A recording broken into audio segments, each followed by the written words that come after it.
Nabi SAW mengatakan dari hadis Abi Hurairah radhiyallahu anhu, dikeluarkan Imam Tirmidzi, nomor hadis ke-2306. Kata Nabi SAW, badiru bil a'mali sab'an. Bersegeralah kalian beramal sebelum datang 7 perkara. Kata Nabi SAW, hal tantadiruna illa faqran munsiyah, au ghinan mutghiyah, au maradan mufsidah, au haraman mufannida, au mautan mujhiza, au dajjal fasyarru ghaibun yuntadhar, au sa'atu fasa'atu adha wa amar. Kata Nabi SAW, apakah kalian harus menunggu beramal itu sampai datang kefakiran yang melupakan, atau kekayaan yang melampaui batas, atau sakit yang membuat seseorang terduduk dan tidak bisa bangun, atau pikun yang tidak bisa berakal, atau kematian mendadak, atau dajjal dan itu seburuk-buruk yang dinanti, ataukah hari kiamat yang jauh lebih berat dan lebih sukar, kata Rasul. Apa maknanya hadis ini? Ada orang-orang ikhwatu fiddin ketika diberikan keleluasaan harta oleh Allah, kemudian diingatkan untuk sholat, untuk puasa, untuk baca Quran, hadir di majelis ta'lim, lagunya nanti-nanti. Sampai ketika Allah takdirkan kekayaannya hilang, jadilah dia orang fakir, dan kefakiran itu bisa melupakan, ikhwan. Ingat, kefakiran itu bisa melupakan.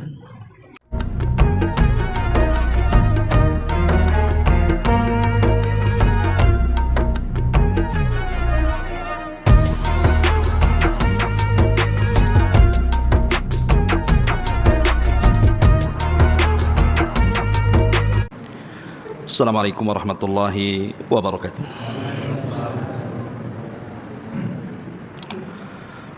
Alhamdulillah wassalatu wassalamu ala Rasulillah wa ala alihi wa sahbihi wa mawalah wa la hawla wa la quwata illa billahi wa ba'du. Alhamdulillah, segala puja dan puji hanya milik Allah subhanahu wa ta'ala. Salawat dan juga salam kita hadiahkan kepada Rasul kita Nabi besar Muhammad sallallahu alaihi wa ala alihi wasallam. Alhamdulillah, di malam ini kembali kita bisa bermuajahah di Tanjung Uban ini. Adapun tema yang kita akan sampaikan di malam hari ini, kita akan membahas tentang lika-liku peristiwa akhir zaman ataupun fitnah-fitnah akhir zaman. Tidak syak lagi bahwa Nabi kita Muhammad sallallahu alaihi wasallam adalah nabi yang terakhir, dan itu dinaskan di dalam Al-Qur'anul Karim. Begitu juga sabda Nabi sallallahu alaihi wasallam yang mengatakan la nabiyya ba'di, tidak ada nabi sesudah. Makanya di antara hikmah kenapa seluruh putra-putra Nabi sallallahu alaihi wasallam tidak ada yang hidup sampai dewasa. Semua putra Nabi itu meninggal di waktu bayi. Karena kata para ulama ada 2 penyebabnya. Pertama, kebiasaan Nabi atau kebiasaan para nabi kalau memiliki anak laki-laki, biasanya anaknya jadi nabi. Contoh, Nabi Daud punya anak Sulaiman jadi nabi. Nabi Ishak punya anak Yakub jadi nabi. Nabi Yakub punya anak Yusuf jadi nabi. Dan begitu seterusnya. Nah, kalau seandainya putra-putra Nabi SAW hidup sampai dewasa, dikhawatirkan jadi nabi. Sementara Rasul sendiri sudah mengatakan tidak ada nabi sesudah. Dan yang kedua, dikhawatirkan manusia akan menyembahnya, akan terjadi ghulu terhadap orang-orang soleh, apalagi langsung anaknya nabi. Yang mengaku cucunya nabi saja di Indonesia ini banyak yang disembah oleh pengikutnya, kan? Ya, kita katakan oknum. Sampai ada yang sujud, bahkan bekas langkahnya saja sampai dicium tuh. Padahal sahabat tidak seperti itu juga sama Nabi, kan. Dari sini kita tahu bahwa ketika Nabi kita Muhammad sallallahu alaihi wasallam adalah nabi terakhir, secara otomatis berarti umatnya juga umat terakhir. berarti tidak ada lagi umat setelah kita. Tidak ada lagi umat setelah umat Nabi sallallahu alaihi wasallam. Kalau tidak ada umat lagi setelah umat Rasul, maka sudah kita pastikan bahwa kedekatan hari kiamat antara umat Rasul itu lebih dekat dibandingkan umat sebelumnya. Dan dengan keadilan Allah Subhanahu wa taala, Allah Subhanahu wa taala tidak membuka peristiwa besar hari kiamat ini datang sekonyong-konyong, tidak, tetapi dimulai dengan tanda-tandanya, baik tanda-tanda kecil atau disebut dengan alamatus sughra, ataupun tanda-tanda besar yang disebut dengan alamatul kubra. Tentu alamat-alamat ini tidak terjadi begitu saja, tapi sebelumnya 14 abad yang silam Rasul sudah bersabda akan terjadi ini dan itu. Lah ketika kemudian betul-betul yang disabdakan itu menjadi sebuah kejadian, menandakan bahwa memang dia adalah seorang nabi, ada alamat nubuahnya, di mana seluruh yang diucapkannya itu menjadi sebuah kenyataan. Dan ketika setiap peristiwa di akhir zaman yang Rasul sabdakan dan menjadi sebuah kenyataan, maka itu tanda bagi kita orang yang beriman, berarti semakin dekat kiamat dengan kita. Bahkan ada sebagian para ulama mengatakan tanda-tanda kiamat kecil ini 90% lebih itu sudah terjadi. Hanya 10% kurang saja yang belum terjadi. Tinggal menunggu alamat kiamat yang besar. Lah di antara huru-hara ataupun peristiwa-peristiwa ataupun fitnah-fitnah yang terjadi sebelum tanda-tanda kiamat besar, bahkan sebelum kiamat besar itu sendiri, itu sangat banyak sekali. Maka tema di malam hari ini kita akan mencoba menggali beberapa peristiwa besar yang mengkhawatirkan manusia, bahkan bisa menggoyahkan iman manusia apabila peristiwa ini terjadi.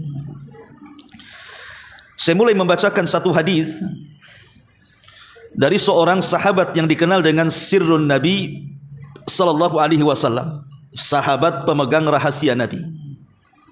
Siapa dia? Hudzaifah ibnul Yaman, sahabat Hudzaifah ibnul Yaman. Itulah satu-satunya sahabat yang dipercaya Rasul untuk merahasiakan rahasianya. Lah Hudzaifah ibnul Yaman ini, dia sangat faham dengan hadis-hadis fitnah, karena dia bercerita sendiri dalam kehidupannya, ketika manusia bertanya kepada Rasul tentang kebaikan, justru aku bertanya kepada Rasul tentang keburukan. Ketika ditanya soal itu, maka Hudzaifah mengatakan karena dia takut kalau dia tidak mempelajari keburukan, hanya bertanya soal kebaikan, jangan-jangan satu hari keburukan akan menimpa kita. Karena orang yang tidak bisa membedakan mana baik mana buruk itu pasti terjerumus kepada keduanya. Makanya ada istilah arabtu syarra la li syarri walakin litawaqqihi wa man lam ya'rifu syarra minal khairi fawaqa'a fi. Aku mempelajari keburukan itu bukan untuk diamalkan, tapi mempelajari keburukan itu supaya mudah ditinggalkan. Karena orang yang tidak mengenal mana baik mana buruk pasti terjerumus kepada keduanya. Itulah Hudzaifah ibnul Yaman, satu-satunya sahabat yang paham tentang hadis-hadis fitnah. Ma'asyiral muslimin wal muslimat rahimakumullah. Satu hari Hudzaifah ibnul Yaman bercerita, ketika itu Hudzaifah sedang berkumpul-kumpul bersama Amirul Mukminin Umar bin Khattab radhiyallahu anhu. Jadi Umar bertanya kepada para sahabat di zamannya ketika dia menjadi khalifah, ayyukum sami'a Rasulullah sallallahu alaihi wasallam yudzakkirul fitana.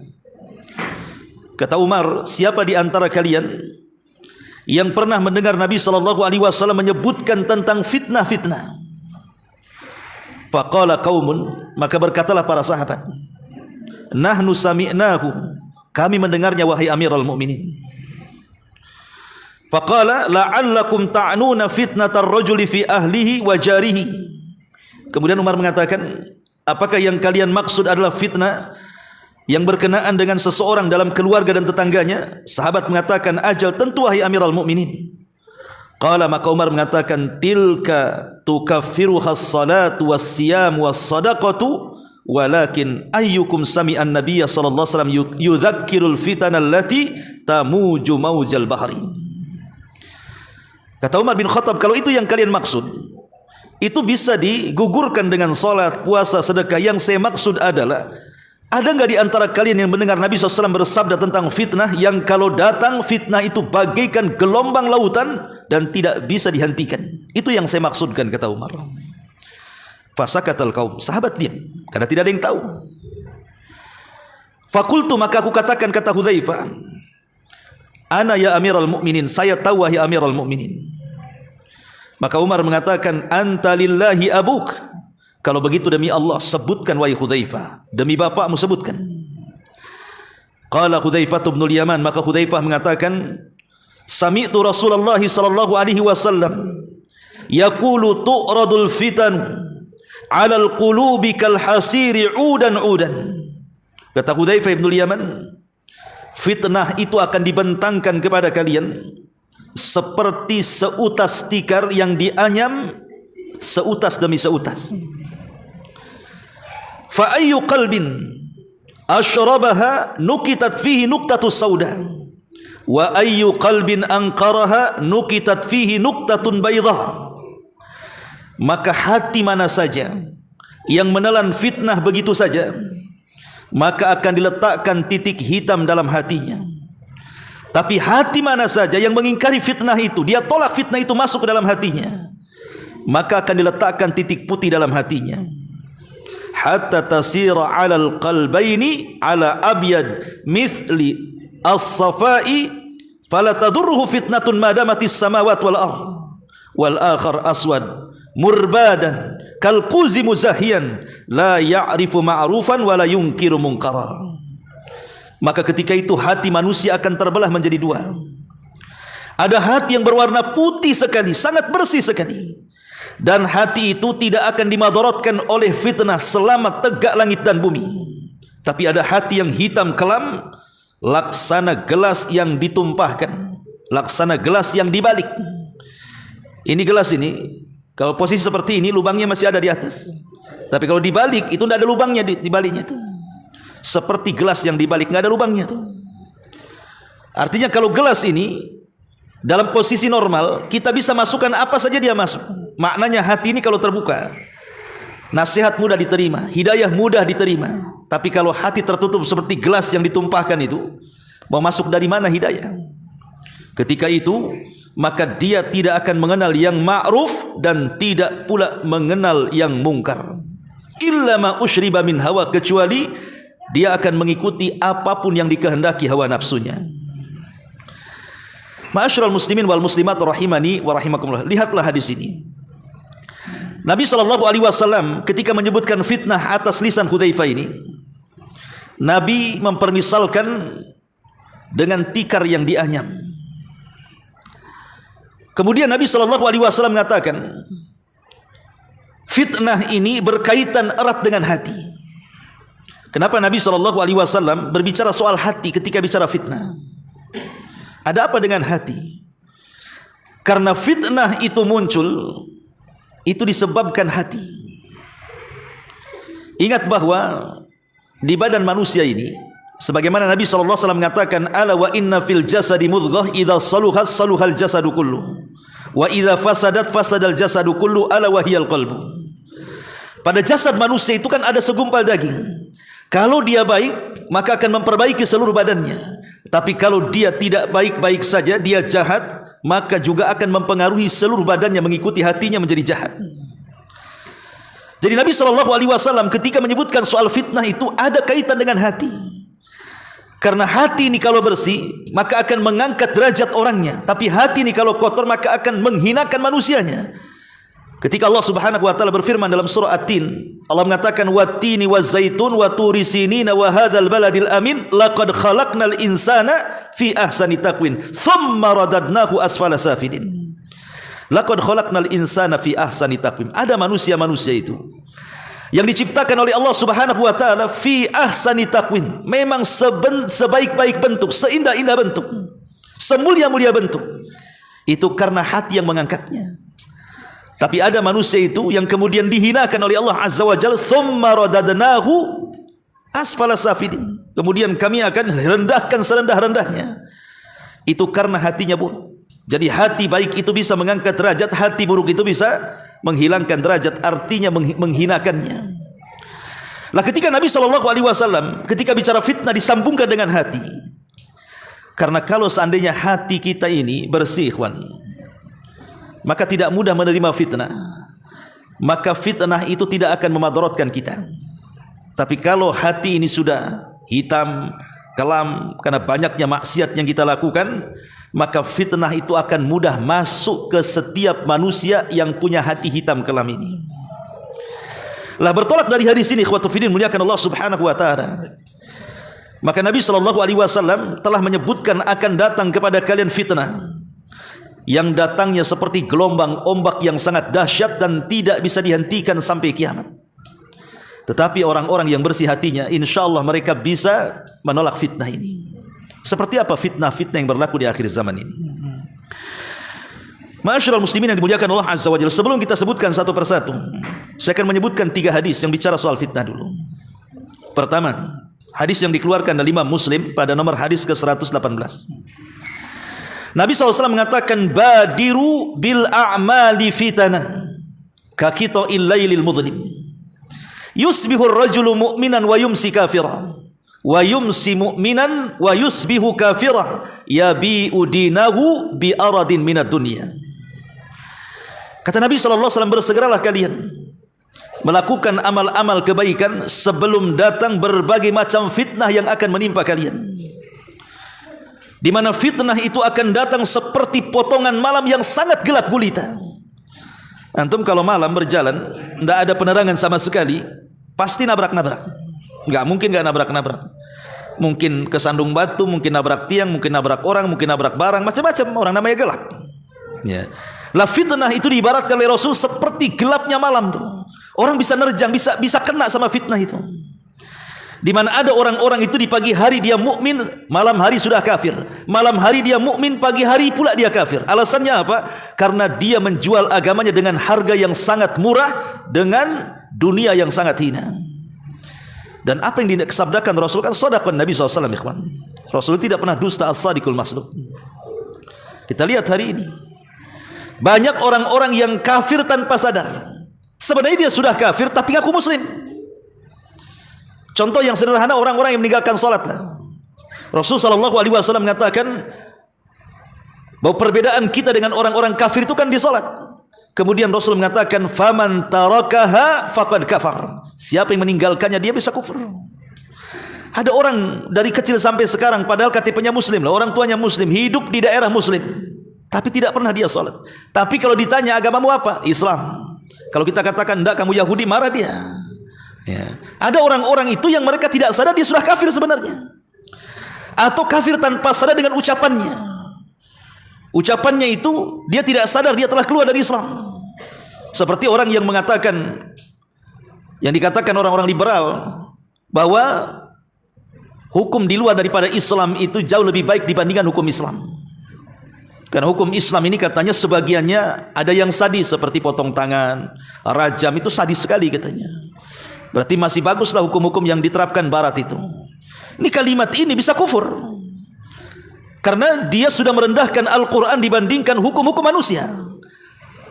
Allah yang menciptakan kita, Allah yang menurunkan Al-Quran untuk kita, tentu Allah yang paham maslahat kita. Kenapa kemudian ada sebagian manusia sok tahu dengan maslahat orang lain, membuat undang-undang, kemudian dikatakan undang-undang saya lebih baik dibandingkan Al-Quran? Nah, ini kan bisa kufur tanpa sadar, ikhwan.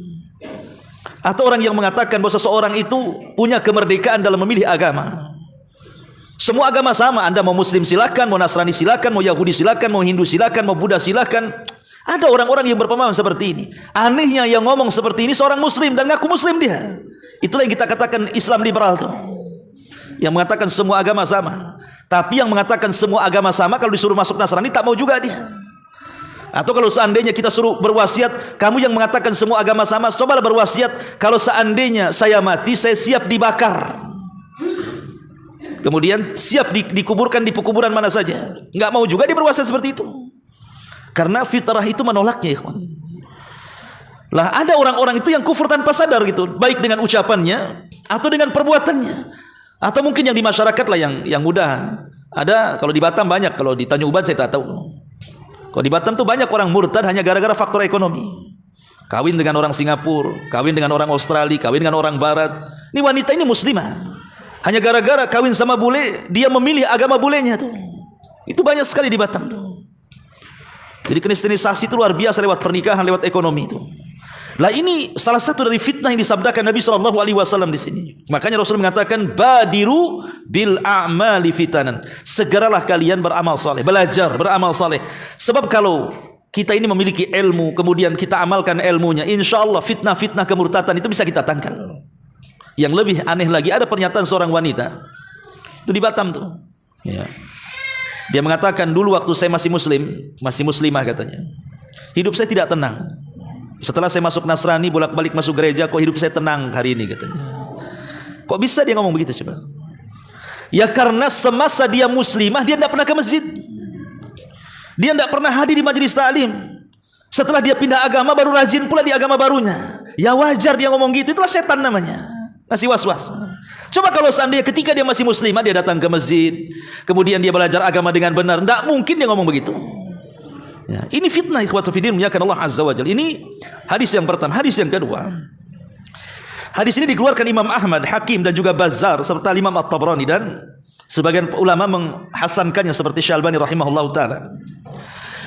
Dari Abbas Al-Ghifari radhiyallahu an, Rasul bersabda, badiru bil a'mali sittan, wa fi riwayah badiru bil mauti sittan. Segeralah kalian menemui ajal, cepat-cepatlah kalian menemui ajal kalian apabila terdapat 6 perkara. Artinya jangan sampai ketika kita hidup menemui 6 perkara. Dalam riwayat, bersegeralah beramal sebelum datang 6 perkara ini, karena dikhawatirkan 6 perkara ini akan menerjang siapa saja.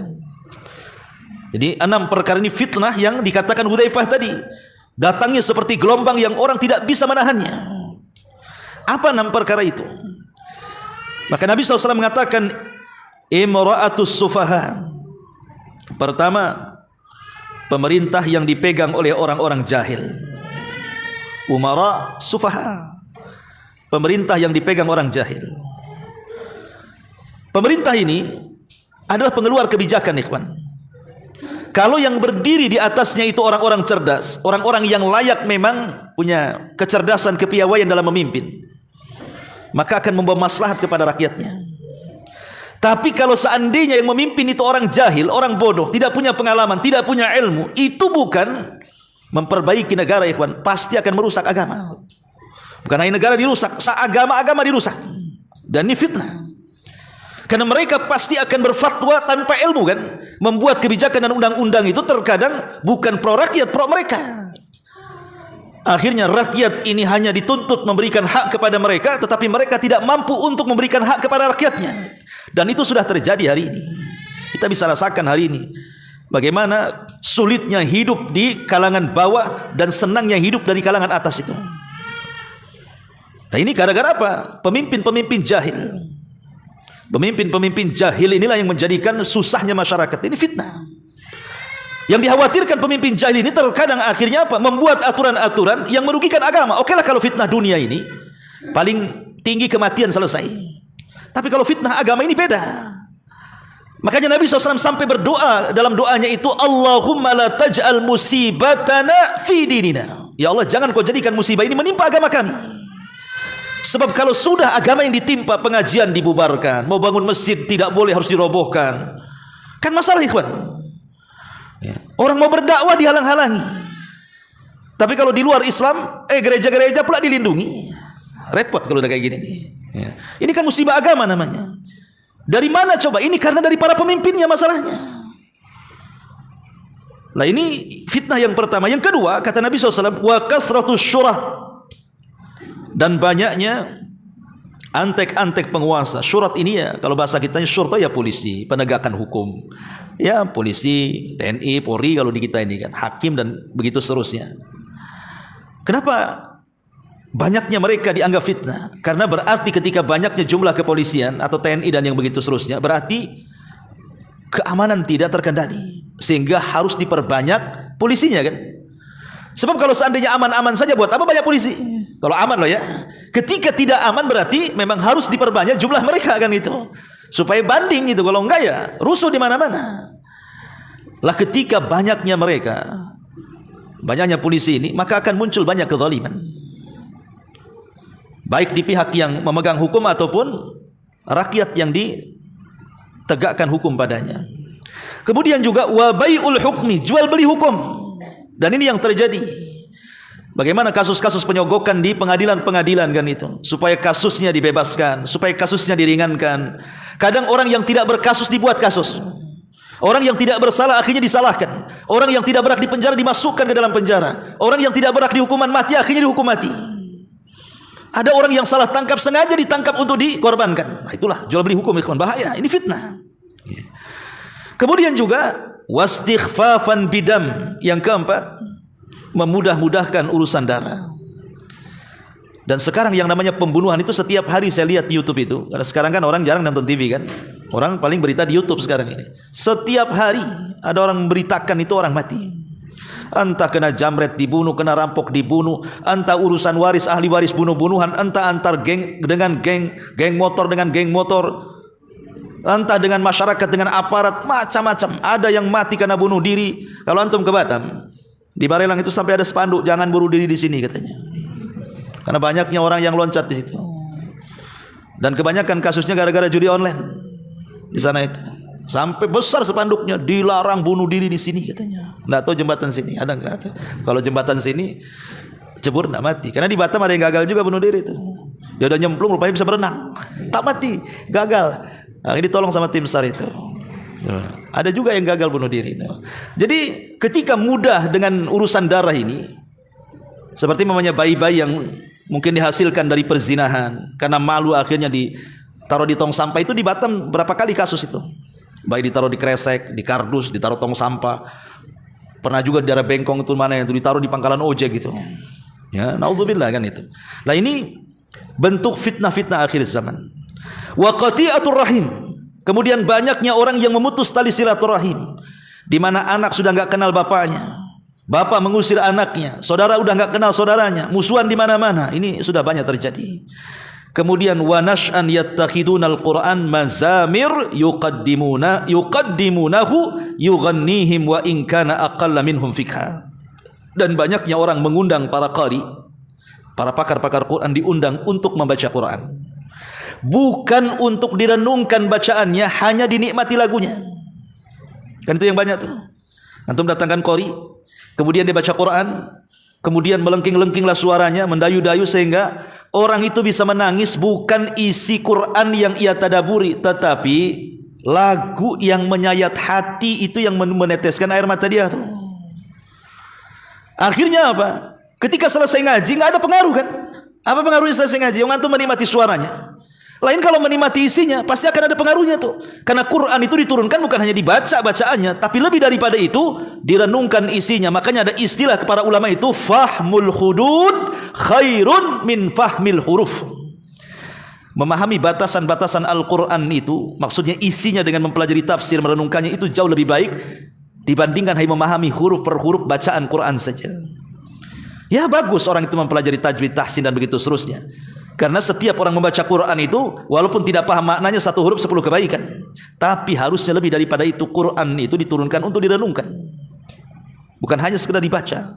Yang lebih celakanya itu, ada orang sudah tidak baca, sudah nggak merenungkan, cukup dibuat kaligrafi, ditempel pula di tembok. Nggak diapa-apain, ditempel. Ya.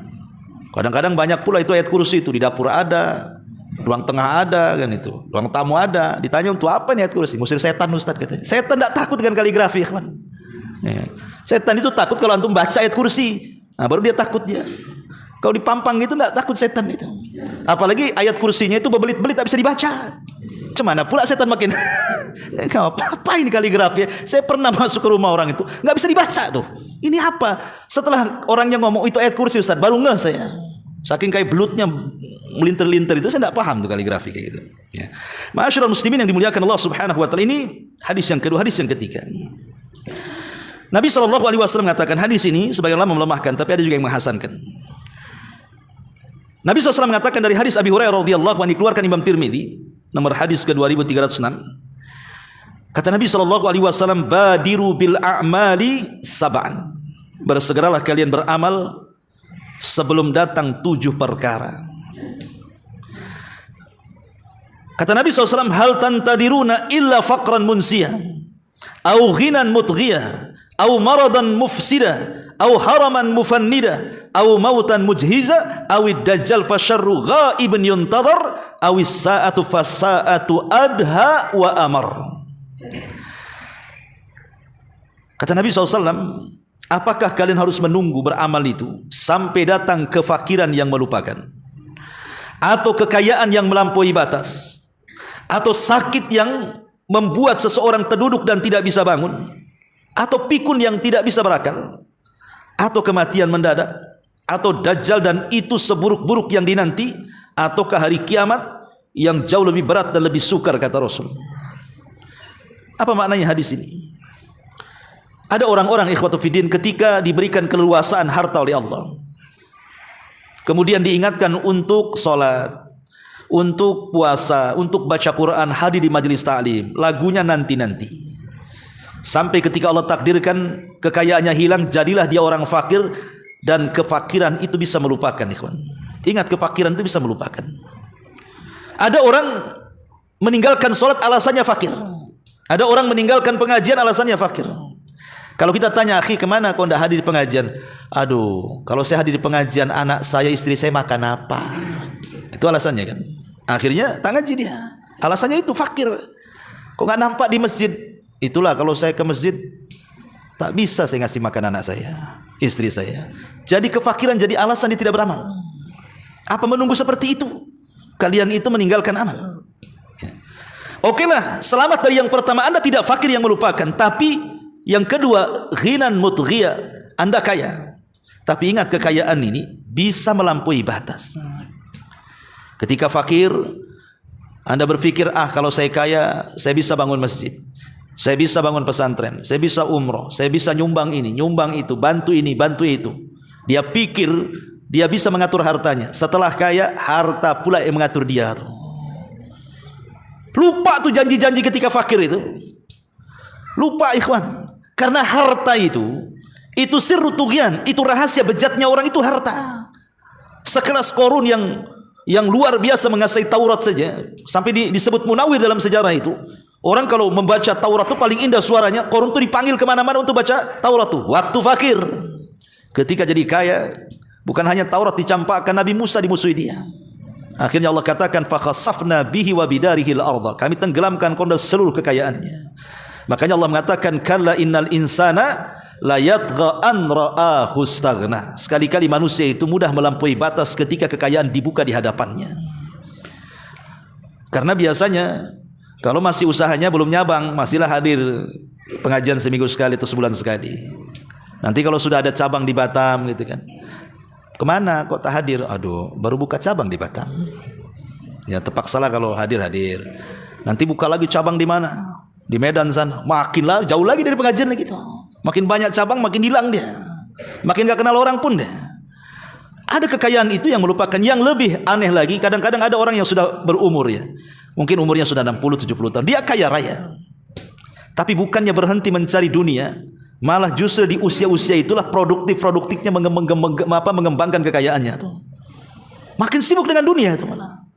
Nah ini itu disebut ghinan mutghiyah. Oke, Anda selamat, Anda tidak fakir yang melupakan, tidak juga kaya yang melampaui batas. Apa Anda selamat dari yang ketiga? Maradan mufsida, sakit yang membuat Anda terduduk tidak bisa bangun. Stroke, tidak bisa bangun. Anda kaya, punya uang, cukup untuk umroh. Mana bisa umroh orang sakit? Ingin ke pengajian tak bisa, ingin apa-apa tak bisa orang sakit itu, ikhwan. Jangankan itu, ingin melihat kekayaannya saja tidak bisa. Orang sakit itu harus dipapa, nengok mobilnya, apalagi cerita untuk ibadah. Oke lah, Anda selamat, tidak sakit. Tetapi apa selamat yang keempat? Haraman mufannida, Anda dipikunkan oleh Allah Azza wa Jalla. Orang pikun hilang akalnya. Ya, sudah makan belum? Padahal udah 3 kali. Orang pikun tuh. Puasa padahal tak puasa. Ya, itu orang-orang pikun kan itu kan. Orang pikun ini makanya dicabut hisabnya orang pikun itu. Kalau orang pikun itu yang dihisab sebelum pikunnya. Dan rugi kalau seandainya pikunnya sampai 10 tahun, 20 tahun kan yang harusnya kita beramal saleh, karena pikun akhirnya tidak dapat apa-apa kan. Yang lebih parah lagi, orang pikun itu biasanya ucapannya dibawa kepada sebelum pikunnya. Kalau sebelum pikunnya suka melaknat, maka ketika pikunnya itu pula yang diucapkan dia.